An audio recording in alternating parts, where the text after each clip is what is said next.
Hi ಎಲ್ರಿಗೂ ನಮಸ್ಕಾರ. ನೀವು ನೋಡ್ತಾ ಇದ್ದೀರಾ ನ್ಯೂಸ್ ಹಂಟ್ ಕರ್ನಾಟಕ. ನಾನು ನಿಮ್ಮ ಮಂಜುಗೌಡ. ಅನನ್ಯ ಭಟ್ ಕೇಸ್, ಸುಜಾತಾ ಭಟ್ ಅವರು ಅನನ್ಯ ಭಟ್ ಅವರ ಕೇಸನ್ನು ಏನು ತೆಗೆದುಕೊಂಡು ಹೋಗಿ SIT ಟೀಮ್ನ ಮುಂದೆ ಇಟ್ಟಿದ್ರು, ಆ ಒಂದು ಕೇಸ್ಗೆ ಇವತ್ತು ಫುಲ್ ಸ್ಟಾಪ್ ಬಿದ್ದಿದೆ ಅಂತ ಹೇಳ್ಬೋದು. SIT ತಂಡ ಈ ಕೇಸ್ಗೆ ಸಂಬಂಧಪಟ್ಟಂತೆ ಯಾವ ರೀತಿಯ ಒಂದು ರಿಪೋರ್ಟನ್ನು ಕೊಡುತ್ತೆ, ಜನರ ಮುಂದೆ ಇಡುತ್ತೆ ಅನ್ನೋದು ಮುಂದಿನ ದಿನಗಳಲ್ಲಿ ಗೊತ್ತಾಗುತ್ತೆ. ಆದರೆ ಸ್ವತಃ ಸುಜಾತಾ ಭಟ್ ಅವರೇ ಇದೀಗ SIT ವಿಚಾರಣೆಯನ್ನು ಕಳೆದ 4-5 ದಿನಗಳಿಂದ ಎದುರಿಸಿ ವಾಪಸ್ ಬೆಂಗಳೂರಿಗೆ ಬಂದು ಮಾಧ್ಯಮಗಳಿಗೆ ಒಂದು ಸ್ಟೇಟ್ಮೆಂಟನ್ನು ಕೊಟ್ಟಿದ್ದಾರೆ. ನನ್ನ ಪಾತ್ರ ಅಂದರೆ ಇಷ್ಟು ದಿನಗಳ ಕಾಲ ಏನಿತ್ತು ನನ್ನ ಪಾತ್ರ, ಇದರಲ್ಲಿ ಈ ಪಾತ್ರಕ್ಕೆ ನಾನು ಗುಡ್ ಬೈ ಹೇಳಿದ್ದೀನಿ ಅಂತ ಎಲ್ಲದಕ್ಕೂ ಕೂಡ ಫುಲ್ ಸ್ಟಾಪ್ ಇಟ್ಟಿದ್ದಾರೆ. ಸೊ ಅನನ್ಯ ಭಟ್ ಹಾಗೂ ಸುಜಾತಾ ಭಟ್, ಸಾರಿ ಅನನ್ಯ ಭಟ್ ಅಂತ ನಾನು ಹೇಳಬಾರ್ದು, ಯಾಕೆಂತಂದರೆ ಅನನ್ಯ ಭಟ್ ಎನ್ನುವ ಮಗಳು ಸುಜಾತಾ ಭಟ್ ಅವರಿಗೆ ಇರಲೇ ಇಲ್ಲ. ಹಾಗಾಗಿ ಆ ಹೆಸರನ್ನು ನಾನು ಹೇಳಲ್ಲ. ಸುಜಾತಾ ಭಟ್ ಅವರ ಕೇಸ್ನಲ್ಲಿ ಏನೆಲ್ಲ ಆಯಿತು ಅನ್ನೋದನ್ನು ಒಂದೊಂದಾಗಿ ನೋಡ್ತಾ ಹೋಗೋಣ SIT ವಿಚಾರಣೆಯ ಸಲುವಾಗಿ. ಮೊದಲನೇದಾಗಿ ಸುಜಾತಾ ಭಟ್ ಅವರು ಮಾಧ್ಯಮಗಳಿಗೆ ಕೊಟ್ಟಿರುವಂತಹ ಹೇಳಿಕೆಯ ಪ್ರಕಾರ, ಅವರೇ ಒಪ್ಪಿಕೊಂಡಿರುವ ಪ್ರಕಾರ ಅನನ್ಯ ಭಟ್ ಎನ್ನುವ ಒಂದು ಫೋಟೋವನ್ನು ಏನು ಕೊಟ್ಟರಲ್ವಾ, ಆ ಫೋಟೋ ನಿಜವಾಗಿಯೂ ಅನನ್ಯ ಭಟ್ಲದ್ದು ಅಲ್ಲ, ಅದು ವಾಸಂತಿ ಅವರದ್ದು ಅನ್ನೋದನ್ನು ಕಂಪ್ಲೀಟಾಗಿ ಒಪ್ಕೊಂಡಂಗೆ ಆಗಿದೆ. ಅಂದರೆ ಈ ವಿಚಾರವಾಗಿ ಯಾವ ಮಾಧ್ಯಮಗಳ ಬಳಿ ಕೂಡ ಅವರು ಹೇಳ್ಕೊಂಡಿಲ್ಲ. ಯಾವ ವಿಚಾರವಾಗಿ ಅಂದರೆ ಕಂಪ್ಲೇಂಟನ್ನು ವಾಪಸ್ ತಗೋತೀನೋ ಇಲ್ವೋ, ಅನನ್ಯ ಭಟ್ ಎನ್ನುವ ಮಗಳು ಇದ್ದಾಳೋ ಇಲ್ವೋ, ಆ ಕಥೆಯನ್ನು ಯಾರು ಹೇಳಿದ್ರೋ ಇಲ್ವೋ, ಅಂದರೆ ಅದಕ್ಕೆ ಬೇಕಾದಂತಹ ಕಂಪ್ಲೀಟ್ ಡೀಟೇಲನ್ನು ಅವರು ಮಾಧ್ಯಮಗಳ ಮುಂದೆ ಕೊಟ್ಟಿಲ್ಲ. ಬದಲಾಗಿ ನಾನು ಕೊಟ್ಟದ್ದು ಅನನ್ಯ ಭಟ್ಳ ಫೋಟೋ ಅಲ್ಲ, ಅದು ವಾಸಂತಿ ಫೋಟೋ ಅನ್ನೋದನ್ನು ಕ್ಲಿಯರ್ ಕಟ್ಟಾಗಿ ಒಪ್ಕೊಂಡಿದ್ದಾರೆ. ಎರಡನೇದಾಗಿ ಈ ವಿಚಾರದಲ್ಲಿ ಏನೆಲ್ಲ ಕಾನ್ಸ್ಪಿರಸಿ ಆಯಿತು ಅಂದರೆ, ಸುಜಾತಾ ಭಟ್ ಅವರೇ ಅವರನ್ನು ಹುಡ್ಕೊಂಡು ಹೋದ್ರ, ಅಂದರೆ ಈ ಬುರುಡೆ ಗ್ಯಾಂಗನ್ನು ಹುಡ್ಕೊಂಡು ಹೋದ್ರ, ಅಥವಾ ಆ ಬುರುಡೆ ಗ್ಯಾಂಗ್ಗೆ ಸುಜಾತಾ ಅವರನ್ನು ಹುಡ್ಕೊಂಬಂತ, ಈ ರೀತಿಯ ಷಡ್ಯಂತ್ರ ಹೇಗಾಯಿತು, ಅನನ್ಯ ಭಟ್ ಎನ್ನುವ ಒಂದು ಕ್ಯಾರೆಕ್ಟರ್ ಹೇಗೆ ಸೃಷ್ಟಿಯಾಯಿತು, ಅಂದರೆ ಸಾಕಷ್ಟು ಕಾನ್ಸ್ಪಿರಸಿಗಳಿದೆ ಈ ಕೇಸ್ನಲ್ಲಿ. ಎಲ್ರಿಗೂ ಕೂಡ ಗೊತ್ತಿರುವಂಥ ವಿಚಾರ. ಅಂದರೆ ಏನು ಪದೇ ಪದೇ ಈ ಕೇಸ್ನಲ್ಲಿ ಎಲ್ಲವನ್ನೂ ಕೂಡ ಬಿಡಿಸಿ ಹೇಳುವ ಅವಶ್ಯಕತೆ ಇಲ್ಲ. ಎಲ್ಲವನ್ನ ಸಹ ನೀವು ನನ್ನ ಚಾನಲ್ನಲ್ಲೂ ನೋಡಿದ್ದೀರಾ, ಅದರ ಜೊತೆಗೆ ಬೇರೆ ಬೇರೆ ಮಾಧ್ಯಮಗಳಲ್ಲೂ ಸಹ ನೋಡಿದ್ದೀರಾ. ಆದರೆ ಇಲ್ಲಿ ಇದ್ದಂಥದ್ದು ಸುಜಾತಾ ಭಟ್ ಅವರೇ ಇವರ ಬಳಿ ಬಂದ್ರ, ಅಥವಾ ಇವರೇ ಸುಜಾತಾ ಭಟ್ ಅವರ ಬಳಿ ಹೋದ್ರ ಎನ್ನುವ ಪ್ರಶ್ನೆಗೆ ಅವರು ಕ್ಲಿಯರ್ ಕಟ್ ಆಗಿ ಉತ್ತರವನ್ನು ಕೊಟ್ಟಿದ್ದಾರೆ. ನಾನು ಯಾವುದೇ ಕಾರಣಕ್ಕೂ ಇವರನ್ನ ಹುಡುಕಿಕೊಂಡು ಹೋಗಿಲ್ಲ, ಅವರೇ ನನ್ನ ಬಳಿ ಬಂದರು, ಅವರೇ ನನ್ನ ಬಳಿ ಬಂದು ಇಷ್ಟನ್ನೆಲ್ಲ ಮಾಡಿಸಿದ್ರು ಅನ್ನೋದನ್ನ ಕ್ಲಿಯರ್ ಕಟ್ಟಾಗಿ ಸುಜಾತಾ ಭಟ್ ಅವರು ಹೇಳಿದ್ದಾರೆ. ಯಾರ ಹೆಸರನ್ನೂ ಸಹ ಹೇಳಿಲ್ಲ. ಆದರೆ ಇಲ್ಲಿ ಅವರೇ ಎಲ್ಲವನ್ನೂ ಮಾಡಿಸಿದ್ರು ಅಂತ ಅವರು ಹೇಳಿರಬೇಕಾದ್ರೆ ಯಾರು ಮಾಡಿಸಿದ್ರು ಅನ್ನೋದನ್ನು ನೀವು ಅರ್ಥ ಮಾಡಿಕೊಳ್ಳದೆ ಇರುವಷ್ಟು ದಡ್ಡರು ಯಾರು ಇಲ್ಲ ಅಂತ ಅನ್ಕೋತೀನಿ. ಅವರೇ ಇದನ್ನೆಲ್ಲ ಮಾಡಿಸಿದ್ರು ಅಂತ ಎಲ್ರಿಗೂ ಕೂಡ ನೆನಪಿರಲಿ. ಇವರು ಮಾಧ್ಯಮಗಳ ಮುಂದೆ ಈ ಕೇಸ್ ಸುಳ್ಳು ಅಂತ ಯಾವಾಗ ಗೊತ್ತಾಯಿತೋ, ಮಾಧ್ಯಮಗಳು ಇದನ್ನು ಕಂಪ್ಲೀಟ್ ಫೇಕ್ ಕೇಸ್ ಅಂತ ಯಾವಾಗ ಜನರ ಮುಂದೆ ಪ್ರೂಫ್ ಸಮೇತ ಇಟ್ವೋ, ಆವಾಗ ಈ ಕೇಸ್ನ ಬಗ್ಗೆ ಮಾತನಾಡೋದಕ್ಕೆ ಸ್ಟಾರ್ಟ್ ಮಾಡಿದ್ರು. ಸುಜಾತಾ ಭಟ್ ಅವರನ್ನು ಕಂಪ್ಲೀಟ್ ಆಗಿ ಅವರ ಕಸ್ಟಡಿಯಿಂದ ಹೊರಗಡೆ ಇಟ್ಟು ಈ ಕೇಸ್ನ ಬಗ್ಗೆ ಸಾಕಷ್ಟು ಜನರು ಮಾತನಾಡಿದ್ದಾರೆ. ಯಾರೆಲ್ಲ ಮಾತನಾಡಿದ್ದಾರೆ ಅಂತ ನಿಮ್ಗೆ ಗೊತ್ತು. ಅವರೇ ನಮ್ಮ ಹತ್ರ ಕಷ್ಟ ಹೇಳ್ಕೊಂಡು ಬಂದು, ಅವರೇ ನಮ್ಮ ಹತ್ರ ಹಿಂಗಾಗಿದೆ ಅನ್ನುವ ಕಥೆಯನ್ನು ಹೇಳಿದರು. ಅವರಿಗೆ ನ್ಯಾಯವನ್ನು ಕೊಡಿಸುವ ದೃಷ್ಟಿಯಿಂದ ನಾವು ದೆಹಲಿಗೆ ಕರ್ಕೊಂಡು ಹೋದ್ವಿ, ಲಾಯರನ್ನು ಮೀಟ್ ಮಾಡಿಸಿದ್ವಿ, ಅವ್ರು ಹೇಳಿದ್ದಕ್ಕೆ ನಾವು ಇಷ್ಟೆಲ್ಲ ಮಾಡಿದ್ದು, ಅವರಿಗೆ ನ್ಯಾಯ ಕೊಡಿಸ್ಬೇಕು, ನನಗೆ ಅನ್ಯಾಯ ಆಗಿದೆ ಅಂತ ಅವರು ಬಂದಿದ್ದಕ್ಕೆ ನಾವಿಷ್ಟೆಲ್ಲ ಮಾಡಿದ್ದು ಅಂತ ಅವರು ಒಂದು ವಾದವನ್ನು, ಸುಜಾತಾ ಭಟ್ ಅವರು ಯಾವಾಗ ಈ ಕೇಸ್ ಸುಳ್ಳು ಅನ್ನೋದನ್ನು ಗೊತ್ತಾಗಿ ಅವರು ಅವರ ಕಸ್ಟಡಿಯಿಂದ ಹೊರಗಡೆ ಹೋದ್ರಲ್ಲ, ಆವಾಗ ಮಾಧ್ಯಮಗಳ ಮುಂದೆ ಬಂದು ಈ ಎಲ್ಲ ಸ್ಟೇಟ್ಮೆಂಟನ್ನು ಸಹ ಕೊಟ್ಟರು. ಇದೀಗ ಅದಕ್ಕೆ ಅಂದರೆ ಯಾರೆಲ್ಲ ಬಂದು ಅವರೇ ಬಂದರು ಅಂತ ಒಂದು ಸ್ಟೇಟ್ಮೆಂಟನ್ನು ಕೊಟ್ಟಿದ್ರಲ್ಲ, ಆ ಸ್ಟೇಟ್ಮೆಂಟ್ ಸುಳ್ಳು ಅನ್ನೋದಕ್ಕೆ ಫುಲ್ ಸ್ಟಾಪನ್ನು ಇಟ್ಟಿದ್ದಾರೆ. ನಾನೇನು ಅವರ ಬಳಿ ಹೋಗಿರಲಿಲ್ಲ, ಅವರೇ ನನ್ನ ಬಳಿ ಬಂದಿದ್ದು, ಅವರೇ ನನ್ನ ಮನೆಗೆ ಬಂದಿದ್ದು ಅನ್ನೋದನ್ನು ಕ್ಲಿಯರ್ ಕಟ್ಟಾಗಿ ಸುಜಾತಾ ಭಟ್ ಅವರು ಹೇಳಿ ಮುಗಿಸಿದ್ದಾರೆ. ಅಲ್ಲಿಗೆ ಮತ್ತೊಂದು ಸುಳ್ಳು ಇದೀಗ ಬಯಲಾಗೋಯಿತು. ಇನ್ನು ಮೂರನೇದಾಗಿ ಸುಜಾತಾ ಭಟ್ ಅವರನ್ನು ನಾವು ದೆಹಲಿಗೆ ಕರೆದುಕೊಂಡು ಹೋಗಿದ್ದು ನಿಜ ಅನ್ನೋದನ್ನು ಈ ಬುರುಡೆ ಗ್ಯಾಂಗ್ ಆಲ್ರೆಡಿ ಮಾಧ್ಯಮಗಳ ಮುಂದೆ ಬಂದು ಒಪ್ಪಿಕೊಂಡದ್ದು ಆಗಿದೆ. ಆ ವಿಚಾರವಾಗೂ ಸಹ ಸುಜಾತಾ ಭಟ್ ಅವರು ಕ್ಲಾರಿಫಿಕೇಶನ್ ಅನ್ನು ಕೊಟ್ಟಿದ್ದಾರೆ. ಹೌದು, ನಾನು ಅವರ ಜೊತೆಗೆ ಬುರುಡೆ ಗ್ಯಾಂಗ್ನ ಜೊತೆಗೆ ದೆಹಲಿಗೆ ಹೋಗಿದ್ದು ನಿಜ. ದೆಹಲಿಗೆ ಕರೆದುಕೊಂಡು ಹೋಗಬೇಕಾದ್ರೆ ನಾನು ನಿಮ್ಮನ್ನು ಲಾಯರ್ ಬಳಿ ಕರೆದುಕೊಂಡು ಹೋಗ್ತೀವಿ, ನಿಮಗೆ ಆಗಿರುವ ಅನ್ಯಾಯಕ್ಕೆ ನ್ಯಾಯವನ್ನು ಕೊಡಿಸ್ತೀವಿ, ಈ ರೀತಿ ಸಾಕಷ್ಟು. ಅಂದರೆ ಅನ್ಯಾಯ ಅಂತಂದರೆ ಅನನ್ಯ ಭಟ್ನ ಕೇಸ್ನಲ್ಲಿ ಅಲ್ಲ, ಬದಲಾಗಿ ಅವರ ಆಸ್ತಿ ವ್ಯಾಜ್ಯದ ಕೇಸ್ನಲ್ಲಿ. ಹಾಗಾಗಿ ನಾನು ಅವರ ಜೊತೆಗೆ ದೆಹಲಿಗೆ ಹೋಗಿದ್ದು ನಿಜ. ಅವತ್ತು ನನ್ನ ಜೊತೆಗೆ ಚಿನ್ನಯ್ಯ ಕೂಡ ಇದ್ದ. ಆಗ ನಾನು ಈ ಚಿನ್ನಯ್ಯ ಯಾರು ಅಂತ ಕೇಳಿದಾಗ ಅವರು ನಮ್ಮ ಗನ್ಮ್ಯಾನ್ ಅಂತ ಹೇಳ್ಕೊಂಡಿದ್ರು. ಅದರ ಜೊತೆಗೆ ಲಾಯರನ್ನು ಮೀಟ್ ಮಾಡಿಸ್ತೀವಿ ಅಂತ ಇಲ್ಲಿಂದ ಕರೆದುಕೊಂಡು ಹೋಗಿ ಅಲ್ಲಿ ನನಗೆ ಯಾವುದೇ ಲಾಯರನ್ನು ಮೀಟ್ ಮಾಡಿಸ್ಲಿಲ್ಲ. ನನ್ನನ್ನು ಕಾರ್ನಲ್ಲಿ ಹೊರಗಡೆ ಕೂರಿಸಿದ್ರು, ನಾನಲ್ಲಿ ಕೂತಿದ್ದೆ ಬಿಟ್ಟರೆ ನನ್ನನ್ನು ಯಾವುದೇ ಲಾಯರ್ನ ಭೇಟಿ ಮಾಡಿಸ್ತಿಲ್ಲ. ದೆಹಲಿಗೆ ಕರೆದುಕೊಂಡು ಹೋಗಿ ಅಲ್ಲೂ ಕೂಡ ನನ್ನ ಹೋರಾಟದ ದಾರಿಯನ್ನು ತಪ್ಪಿಸಿದ್ರು. ನಾನು ಬಂದಿದ್ದು ನನ್ನ ಆಸ್ತಿಯ ವ್ಯಾಜ್ಯವನ್ನು ಸಮಸ್ಯೆಗಳನ್ನು ಪರಿಹರಿಸಿಕೊಳ್ಳೋಕೆ, ಅಲ್ಲಿ ಆಗಿರುವ ಅನ್ಯಾಯವನ್ನು ಕೇಳೋದಕ್ಕೆ ಬಂದಿದ್ದು. ನನ್ನ ಆ ಹೋರಾಟದ ಹಾದಿಯನ್ನು ಇವರು ದೆಹಲಿಗೆ ಕರೆದುಕೊಂಡು ಹೋಗುವ ಮೂಲಕ, ಲಾಯರನ್ನು ಪರಿಚಯ ಮಾಡಿಸ್ತೀನಿ ಅಂತ ಹೇಳುವ ಮೂಲಕ ಕಂಪ್ಲೀಟ್ ಆಗಿ ನನ್ನ ಹೋರಾಟದ ಹಾದಿಯನ್ನೇ ತಪ್ಪಿಸಿದ್ರು ಅನ್ನೋದನ್ನು ಹೇಳುವ ಮೂಲಕ ಅಲ್ಲಿಗೂ ಒಂದು ಫುಲ್ ಸ್ಟಾಪನ್ನು ಇಟ್ಟರು. ಇನ್ನು ನಾಲ್ಕನೇದಾಗಿ, ಈ ವಿಚಾರಣೆಯನ್ನು ಎದುರಿಸಿ ಹೊರಗಡೆ ಬಂದಿರುವಂತಹ ಸುಜಾತಾ ಭಟ್ ಅವರು ಕರ್ನಾಟಕದ ಜನರ ಮುಂದೆ ಕ್ಷಮೆಯನ್ನು ಕೇಳಿದ್ದಾರೆ. ಹೌದು, ಅವರು ಕೇಳಲೇಬೇಕು. ಯಾಕಪ್ಪ ಅಂತಂದರೆ ಮಾಧ್ಯಮಗಳ ಮುಂದೆ ಬಂದು ಕಣ್ಣೀರನ್ನು ಹಾಕಿದಾಗ ಈ ಇಳಿ ವಯಸ್ಸಿನಲ್ಲಿ ಈ ತಾಯಿ ಇನ್ನೂ ಕೂಡ ತನ್ನ ಮಗಳಿಗೆ ಆದ ಅನ್ಯಾಯಕ್ಕೆ ನ್ಯಾಯವನ್ನು ಕೊಡಿಸುವ ದೃಷ್ಟಿಯಲ್ಲಿ ಹೋರಾಡ್ತಾ ಇದ್ದಾರೆ. ಅದರಲ್ಲೂ ಒಬ್ಬಂಟಿ ಮಹಿಳೆ ಹೋರಾಡ್ತಾ ಇದ್ದಾರೆ ಅಂತ ಇಡೀ ಕರ್ನಾಟಕ, ನಾಟ್ ಓನ್ಲಿ ಕರ್ನಾಟಕ, ಇದನ್ನು ನೋಡಿದ ಅಂದರೆ ಈ ಕೇಸ್ನ ಬಗ್ಗೆ ತಿಳಿದುಕೊಂಡಂತಹ ಎಲ್ಲರೂ ಕೂಡ ಕಣ್ಣಲ್ಲಿ ನೀರನ್ನು ಹಾಕಿದ್ದು ಉಂಟು. ಸೊ ಅವರೆಲ್ಲರ ಭಾವನೆಗಳಿಗೆ ಧಕ್ಕೆ ಮಾಡಿದ್ದ ಕಾರಣಕ್ಕಾಗಿ ಇದೀಗ ಸುಜಾತಾ ಭಟ್ ಅವರು ಎಲ್ಲರ ಬಳಿಯೂ ಸಾರಿಯನ್ನ ಕೇಳಿದ್ದಾರೆ. ನಾನು ಮಾಡಿದ್ದು ತಪ್ಪಾಯಿತು ಅಂತ ಕೇಳಿದ್ದಾರೆ. ಆ ತಪ್ಪನ್ನು ಕ್ಷಮಿಸಿ ಅಂತ ಕೇಳಿದ್ದಾರೆ. ನಾವು ಯಾರಾದರೂ ಬಂದು ಕಣ್ಣೀರನ್ನು ಹಾಕಿಕೊಂಡ್ರೆ ಹೇಗೆ ಅದನ್ನು ಎಷ್ಟು ಬೇಗ ನಂಬಿ ಎಮೋಷ್ನಲಿ ಕನೆಕ್ಟ್ ಆಗ್ತೀವೋ ಹಾಗೆ ನಾವು ಕನ್ನಡಿಗರಲ್ಲವೋ, ವಿಶಾಲ ಹೃದಯದವರು, ನಾವು ಇದನ್ನು ಕ್ಷಮಿಸಲೇಬೇಕು ಅಂತ ನನಗನ್ಸುತ್ತೆ. ಗೊತ್ತಿಲ್ಲ, ಇದು ನನ್ನ ಪರ್ಸ್ನಲ್ ಒಪಿನಿಯನ್ನು. ನಿಮಗೇನನ್ಸುತ್ತೆ ಗೊತ್ತಿಲ್ಲ. ನೀವು ಅವರನ್ನು ಕ್ಷಮಿಸೋದು ಬಿಡೋದು ಎರಡೂ ಕೂಡ ನಿಮಗೆ ಬಿಟ್ಟಿದ್ದು. ಆ ಸುಜಾತಾ ಭಟ್ ಅವರು ಹೇಳುವ ಪ್ರಕಾರ ಕಂಪ್ಲೀಟ್ ಆಗಿ ಇವರ ಷಡ್ಯಂತ್ರಕ್ಕೆ ಒಳಗಾಗಿ ನಾನಿಷ್ಟೆಲ್ಲವನ್ನೂ ಕೂಡ ಮಾಡಬೇಕಾದಂತಹ ಸ್ಥಿತಿ ಎದುರಾಯಿತು. ಹಾಗಾಗಿ ನಾನು ತಪ್ಪು ಮಾಡಿಲ್ಲ ಅಂತ ಹೇಳ್ತಾ ಇಲ್ಲ, ತಪ್ಪು ಮಾಡಿದ್ದೀನಿ, ಮುಂದಿನ ದಿನಗಳಲ್ಲಿ ತಿದ್ದುಕೊಂಡು ಹೋಗ್ತೀನಿ, ನನಗೆ ಬದುಕೋದಕ್ಕೆ ಅವಕಾಶವನ್ನು ಮಾಡಿಕೊಡಿ ಅಂತ ಕೇಳ್ಕೊಂಡಿದ್ದಾರೆ. ಅವರ ಆ ರಿಕ್ವೆಸ್ಟನ್ನು ನೀವು ಯಾವ ರೀತಿ ರಿಸೀವ್ ಮಾಡ್ಕೋತೀರಾ ಅನ್ನೋದು ನಿಮಗೆ ಬಿಟ್ಟಿದ್ದು. ಆದರೆ ಈ ಪ್ರಕರಣದ ಮೂಲಕ ಎಲ್ರಿಗೂ ಕೂಡ ನಾನು ಹೇಳೋದೊಂದೇ, ಯಾವುದೇ ಪ್ರಕರಣ ಆಗಲಿ ದಯಮಾಡಿ ಒಂದು ಸರಿ ಕ್ರಾಸ್ ಚೆಕ್ ಮಾಡ್ಕೊಳ್ಳಿ. ನಿಮ್ಮ ಮುಂದೆ ಬಂದಾಗ, ಪಬ್ಲಿಕ್ ಡೊಮೈನ್ಗೆ ಬಂದಾಗ ದಯವಿಟ್ಟು ಒಂದು ಬಾರಿ ಕ್ರಾಸ್ ಚೆಕ್ ಮಾಡ್ಕೊಳ್ಳಿ. ಇನ್ನು ನಾಲ್ಕನೇದಾಗಿ, ಈ SIT ವಿಚಾರಣೆ ಆರಂಭ ಆದಾಗ ಎಲ್ಲ ಕಡೆ ಸುಜಾತಾ ಭಟ್ ಅವರ ಬಂಧನ ಆಗುತ್ತೆ, ಅವರನ್ನು ಜೈಲಿಗೆ ಕಳಿಸ್ಕೊಡ್ಲಾಗುತ್ತೆ. SIT ಟೀಮ್ನವರು ಅವ್ರನ್ನ ಯಾವ ರೀತಿ ವಿಚಾರಣೆ ಮಾಡಿಸ್ತಾರೆ ಅಂದರೆ ಲೆಫ್ಟ್ ರೈಟ್ ತಗೋತಾರೆ, ಹೀಗೆ ಸಾಕಷ್ಟು ಸುದ್ದಿಗಳು ಆಗಿತ್ತು. ಆದರೆ ಇವರು ಕೊಟ್ಟಂತಹ ಸ್ಟೇಟ್ಮೆಂಟ್ನಲ್ಲಿ, ಸುಜಾತಾ ಭಟ್ ಅವರು ಕೊಟ್ಟಂತಹ ಸ್ಟೇಟ್ಮೆಂಟಲ್ಲಿ SIT ತಂಡದ ಪೊಲೀಸರು ಇವರನ್ನು ಎಷ್ಟು ಪೊಲೈಟ್ ಆಗಿ ನಡೆಸ್ಕೊಂಡಿದ್ದಾರೆ, ಎಷ್ಟು ಪೊಲೈಟ್ ಆಗಿ ಇವರ ವಿಚಾರಣೆಯನ್ನು ಮಾಡಿದ್ದಾರೆ ಅನ್ನೋದು ಕೂಡ ಗೊತ್ತಾಗಿದೆ. ಇವರು ಹೇಳುವ ಪ್ರಕಾರ SIT ಪೊಲೀಸರು ನನ್ನನ್ನು ತುಂಬ ಚೆನ್ನಾಗಿ ನಡೆಸಿಕೊಂಡ್ರು, ಎಲ್ಲವನ್ನೂ ಸಹ ತಾಳ್ಮೆಯಿಂದ ಕೇಳಿಸಿಕೊಂಡ್ರು, ಅವರ ಬಳಿ ನಾನು ಎಲ್ಲವನ್ನೂ ಸಹ ಹೇಳಿದ್ದೇನೆ, ತುಂಬ ಒಳ್ಳೆ ರೀತಿಯಲ್ಲಿ SIT ಪೊಲೀಸರು ಬೆಳ್ತಂಗಡಿಯಲ್ಲಿ ನನಗೆ ಕೋಆಪರೇಟ್ ಮಾಡಿದ್ರು. ಅದರ ಜೊತೆಗೆ ವಿಚಾರಣೆ ಎಲ್ಲ ಮುಗಿದ ಬಳಿಕ ಅವರೇ ನನಗೆ ಬಸ್ ಟಿಕೆಟನ್ನು ಸಹ ಕೊಡಿಸಿ ಬೆಂಗಳೂರಿಗೆ ವಾಪಸ್ ಕಳಿಸಿದ್ರು. ಈ ವಿಚಾರವನ್ನು ಸ್ವತಃ ಸುಜಾತಾ ಭಟ್ ಅವರೇ ಹೇಳಿದ್ದಾರೆ.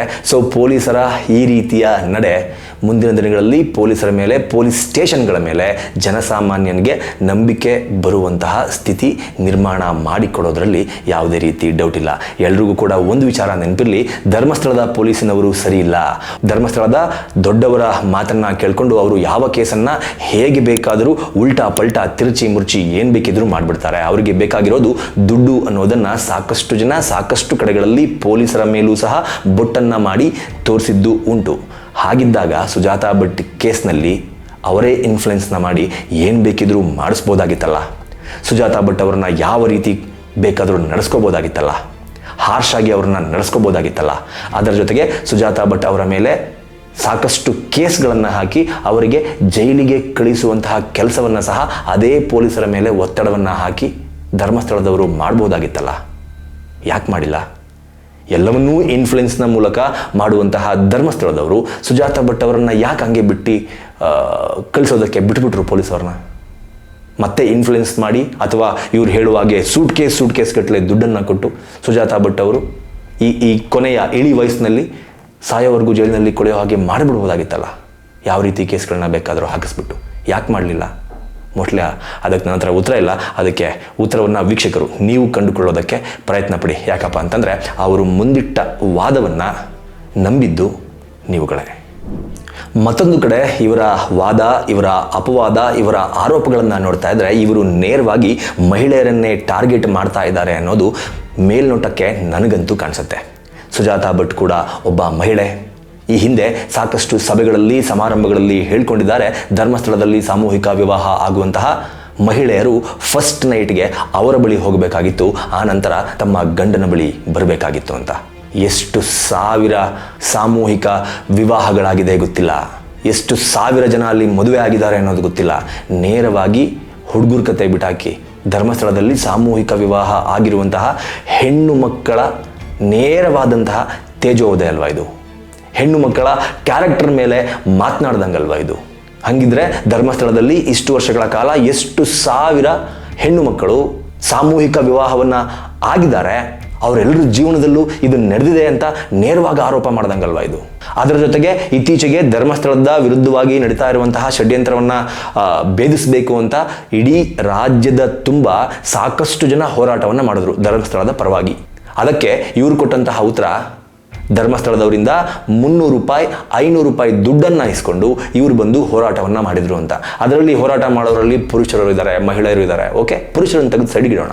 ಮಹಿಳೆಯರು ಕೂಡ ಧರ್ಮಸ್ಥಳದ ಪರವಾಗಿ ಒಂದು ಹೋರಾಟವನ್ನು ಮಾಡೋದಕ್ಕೆ 300 ರೂಪಾಯಿ 500 ರೂಪಾಯಿ ಪುಡಿಗಾಸಿಗೋಸ್ಕರ ಆಸೆ ಪಟ್ಕೊಂಡು ಬರ್ತಾ ಇದ್ದಾರೆ ಎನ್ನುವ ನೇರವಾದಂತಹ ಅಲಿಗೇಷನ್ ಅದು.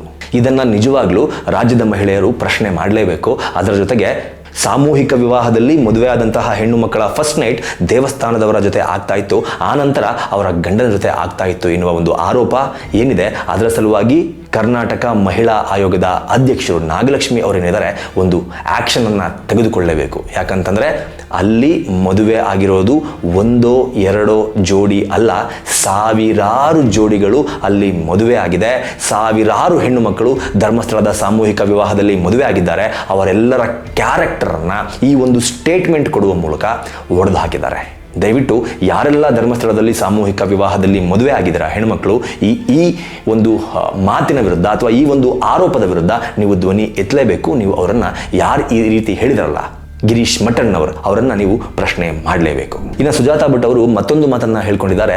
ಈ ಒಂದು ಹೋರಾಟದಲ್ಲಿ, ಅಂದರೆ ಈ ಷಡ್ಯಂತ್ರದ ಹೋರಾಟ ಅಂತ ಏನು ನಡೀತು, ಈ ಷಡ್ಯಂತ್ರದ ಭಾಗವಾಗಿ ನಾನು 1 ರೂಪಾಯಿ ದುಡ್ಡನ್ನು ಸಹ ತೆಗೆದುಕೊಂಡಿಲ್ಲ.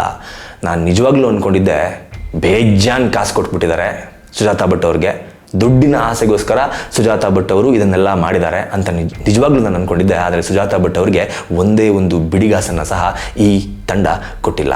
ಅದರ ಜೊತೆಗೆ ಮಾಧ್ಯಮಗಳಲ್ಲಿ ಬರ್ತಾ ಇರುವಂತಹ ವರದಿಯ ಪ್ರಕಾರ ಚಿನ್ನಯ್ಯನಿಗೂ ಸಹ 3-4 ಲಕ್ಷ ರೂಪಾಯಿ ದುಡ್ಡನ್ನು ಕೊಟ್ಟಿರ್ಬೋದು. ಅದು ಪಾರ್ಟ್ ಪೇಮೆಂಟ್ 5,000, 10,000, 15,000 ಹೀಗೆ ಪಾರ್ಟ್ ಪೇಮೆಂಟ್ಗಳನ್ನ ಕೊಟ್ಟಿರ್ಬೋದು, ಬಿಟ್ಟರೆ ಬಲ್ಕ್ ಕ್ಯಾಶನ್ನು ಕೊಟ್ಟಿಲ್ಲ ಅಂತ. ಚಿನ್ನಯ್ಯ ಬಂದಾಗ ಎಗೇನ್ ನಾನು ಮತ್ತೆ ಅಂದ್ಕೊಂಡಿದ್ದೆ ಅಂದರೆ ಈ ಜನ್ಮಕ್ಕೆ ಸಾಕಾಗುವಷ್ಟು ದುಡ್ಡು, ಚಿನ್ನಯ್ಯನ ಮಕ್ಕಳು, ಚಿನ್ನಯ್ಯನ ಮೊಮ್ಮಕ್ಕಳು ಕೂತು ತಿಂದರೂ ಕರಗದೇ ಇರುವಷ್ಟು ದುಡ್ಡನ್ನು ಕೊಟ್ಟಿದ್ದಾರೆ. ಹಾಗಾಗಿ ಇಷ್ಟು ದೊಡ್ಡ ರಿಸ್ಕನ್ನು ಚಿನ್ನಯ್ಯ ತೆಗೆದುಕೊಂಡಿದ್ದಾನೆ ಅಂತ ನಾನು ಅಂದ್ಕೊಂಡಿದ್ದೆ. ಆದರೆ ಸುಜಾತಾ ಭಟ್ ಅವರಿಗೆ ಬಿಡಿಗಾಸು ಕೊಟ್ಟಿಲ್ಲ, ಚಿನ್ನಯ್ಯನಿಗೆ ಕೊಟ್ಟಿರೋದು ಬಿಡಿಗಾಸಂತೆ, 3-4 ಲಕ್ಷ ದುಡ್ಡಂತೆ. ಅದು ಕೂಡ ಅಫಿಷಿಯಲ್ ಆಗಿ ಬರುತ್ತೆ.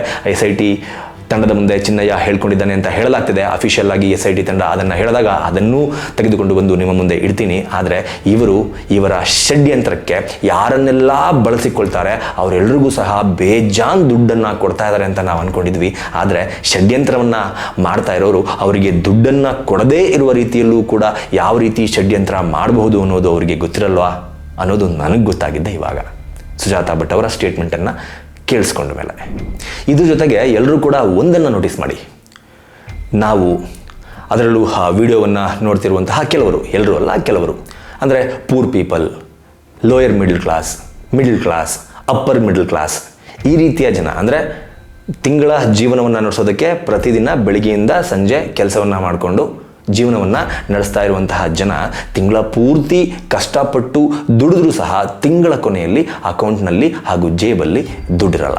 ಬಟ್ ಇವರಿಗೆ, ಈ ಬ್ರುಡೆ ಗ್ಯಾಂಗಿಗೆ ಎಲ್ಲರೂ ಕೂಡ ಗಮನಿಸಿ, ತಿಮರೋಡಿ ಮನೆಯಲ್ಲಿ ಆಶ್ರಯ, ಬೆಳಿಗ್ಗೆ ಎದ್ದರೆ SIT ಕಚೇರಿ ಮುಂದೆ ಮಾಧ್ಯಮಗಳ ಮುಂದೆ ದಾಖಲೆಗಳನ್ನು ಇಟ್ಕೊಂಡು ಸ್ಟೇಟ್ಮೆಂಟ್. ಇವರು ಯಾರು ಕೂಡ ಅಲ್ಲಿಯ ಲೋಕಲ್ಸ್ ಅಲ್ಲ, ಬೇರೆ ಬೇರೆ ಊರುಗಳು ಇವರ ಮೂಲ ಸ್ಥಳ. ಧರ್ಮಸ್ಥಳದಲ್ಲಿ ಬಂದಿದ್ದಾರೆ, ಹುಟ್ಟಿದ ಊರನ್ನು ಬಿಟ್ಟು, ಮನೆಯವರನ್ನು ಬಿಟ್ಟು, ತನ್ನ ಎಲ್ಲ ಕೆಲಸ ಕಾರ್ಯಗಳನ್ನು ಬಿಟ್ಟು ಪ್ರತಿದಿನ ಬೆಳ್ತಂಗಡಿಯ SIT ಕಚೇರಿ ಮುಂದೆ ಇರ್ತಾರೆ, ಇಲ್ಲಾಂದರೆ ತಿಮರೋಡಿ ಮನೆಯಲ್ಲಿ ಇರ್ತಾರೆ. ಇವರಿಗೆ ದುಡ್ಡು ಜೀವನ ಸಾಗಿಸೋದಕ್ಕೆ ಎಲ್ಲಿಂದ ಬರ್ತಾ ಇದೆ? ಇದರ ಜೊತೆಗೆ ಚಿನ್ನಯ್ಯನಿಗೆ, ಸುಜಾತಾ ಭಟ್ಗೆ ಇಬ್ಬರಿಗೂ ಸಹ ಆಶ್ರಯವನ್ನು ಕೊಟ್ಟರು, ಅವರಿಗೆ ವಕೀಲರನ್ನು ಕೊಟ್ಟರು, ಅವರಿಗೆ ಏನೇನು ಬೇಕು ಅದೆಲ್ಲವನ್ನ ಸಹ ನೋಡಿಕೊಂಡ್ರು. ಸಮೀರನಿಗೆ ಓಡಾಡೋದಕ್ಕೆ ಲಕ್ಸುರಿ ಕಾರನ್ನು ಕೊಟ್ಟರು, 3 ಜನ ವಕೀಲರನ್ನು ಕೊಟ್ಟರು, ಅದರಲ್ಲೂ ಎಸ್ಪೆಷಲಿ ಚಿನ್ನಯ್ಯನಿಗೆ ಸುಪ್ರೀಂ ಕೋರ್ಟ್ ವಕೀಲರನ್ನು ಕೊಟ್ಟರು. ಇಷ್ಟೆಲ್ಲ ಮಾಡೋದಕ್ಕೆ ದುಡ್ಡು ಎಲ್ಲಿಂದ ಬರ್ತಿದೆ? ನಿಜವಾಗ್ಲೂ ನಾನು ಏನು ಕೆಲಸ ಮಾಡಲ್ಲ ಗುರು, ಒಂದು ಮನೇಲಿ ಆಶ್ರಯವನ್ನು ಪಡಿತೀನಿ, ಬೆಳಗ್ಗೆ ಆದರೆ ಮಾಧ್ಯಮಗಳ ಮುಂದೆ ಬಂದು ನಿಂತ್ಕೋತೀನಿ, ದಾಖಲೆಗಳನ್ನು ತೋರಿಸ್ತೀನಿ, ಸ್ಟೇಟ್ಮೆಂಟ್ಗಳನ್ನು ಕೊಡ್ತೀನಿ, ಜನರ ಹಾದಿಯನ್ನು ತಪ್ಪಿಸ್ತೀನಿ. ಆದರೂ ನಾನು ಲೈಫ್ನ ಆರಾಮಾಗಿ ಲೀಡ್ ಮಾಡ್ತಾ ಇದ್ದೀನಿ. ಹೆಂಗೆ ಸಾಧ್ಯ? ಕಷ್ಟಪಟ್ಟು ದುಡಿತಾ ಇರುವಂತಹ ಪ್ರತಿಯೊಬ್ಬರೂ ಕೂಡ ಒಂದು ಸಲ ಯೋಚನೆ ಮಾಡಿ. ತಿಂಗಳಕ್ಕೊಂದಲ್ಲಿ ದುಡ್ಡಿರಲ್ಲ ನಮ್ಮ ಹತ್ರ, ಅಂಥದ್ರಲ್ಲಿ ಇವ್ರು ಏನೂ ಕೆಲಸ ಕಾರ್ಯ ಮಾಡ್ದಲೇ ಹೋರಾಟಗಾರರು ಎನ್ನುವ ಮುಖವಾಡವನ್ನು ಹಾಕ್ಕೊಂಡು ಅಲ್ಲೇ ಸೆಟ್ಲ್ ಆಗಿದ್ದಾರಲ್ಲ, ಇವರಿಗೆ ದುಡ್ಡು ಎಲ್ಲಿಂದ ಬರ್ತಿದೆ? ಇಷ್ಟೊಂದು ದುಡ್ಡು ಎಲ್ಲಿಂದ ಬರ್ತಿದೆ? ಇದ್ರ ಬಗ್ಗೆ ನನಗೆ ಗೊತ್ತಿಲ್ಲ. ಇಫ್ ಇನ್ ಕೇಸ್ ನಿಮ್ಗೇನಾದರೂ ಗೊತ್ತಿದ್ರೆ ದುಡ್ಡು ಎಲ್ಲಿಂದ ಬರ್ತಾ ಇರಬಹುದು, ಅಲ್ಲ ಗೊತ್ತಿಲ್ಲ, ನಾನು ಮೋಸ್ಟ್ಲಿ ತಪ್ಪು ತಿಳ್ಕೊಂಡಿರ್ಬೋದು, ನನ್ನ ತಿಳುವಳಿಕೆ ತಪ್ಪಿರ್ಬೋದು. ಅಟ್ಲೀಸ್ಟ್ ನನಗೆ ಹೇಳಿ. ಇಲ್ಲ, ಆರಾಮಾಗಿದ್ರೂ ಕೂಡ ದುಡ್ಡು ಹಿಂಗೆ ಬರುತ್ತೆ, ಈ ಒಂದು ಮಾರ್ಗವನ್ನು ಅನುಸರಿಸಿ ನಿಮಗೂ ಕೂಡ ಆರಾಮಾಗಿ ಟೆನ್ಷನ್ ಇಲ್ದಂಗೆ ತಿಂಗಳ ಪೂರ್ತಿ ಕಷ್ಟಪಟ್ಟು ಕೆಲಸ ಮಾಡ್ತಾ ಇರೋಂಗೆ ಇದ್ರೂ ಕೂಡ ನಿಮಗೆ ನಿಮ್ಮ ಅಕೌಂಟಿಗೆ ನಿಮಗೆ ಬೇಕಾದಷ್ಟು ದುಡ್ಡು ನಿಮಗೆ ಬರುತ್ತೆ ಅನ್ನುವ ಯಾವುದಾದ್ರು ಮಾರ್ಗ ನಿಜವಾಗ್ಲೂ ಇದ್ದರೆ ದಯವಿಟ್ಟು ಕಮೆಂಟ್ ಬಾಕ್ಸ್ನ ಮೂಲಕ ನನಗೆ ತಿಳಿಸಿ. ಇದಿಷ್ಟು ಸುಜಾತಾ ಭಟ್ ಅವರ ಕೇಸ್ಗೆ ಸಂಬಂಧಪಟ್ಟಂತೆ ಏನೆಲ್ಲ ಆಯಿತು ಅನ್ನೋದರ ಅಪ್ಡೇಟ್. ಈ ವಿಡಿಯೋ ಬಗ್ಗೆ ನಿಮ್ಮ ಅನಿಸಿಕೆ ಏನು ಅನ್ನೋದನ್ನು ಕಮೆಂಟ್ ಬಾಕ್ಸ್ ಮೂಲಕ ತಿಳಿಸಿ ಅಂತ ಕೇಳ್ಕೊತಾ ಈ ವಿಡಿಯೋನ ಮುಗಿಸ್ತಾ ಇದ್ದೀನಿ. ನಮಸ್ಕಾರ.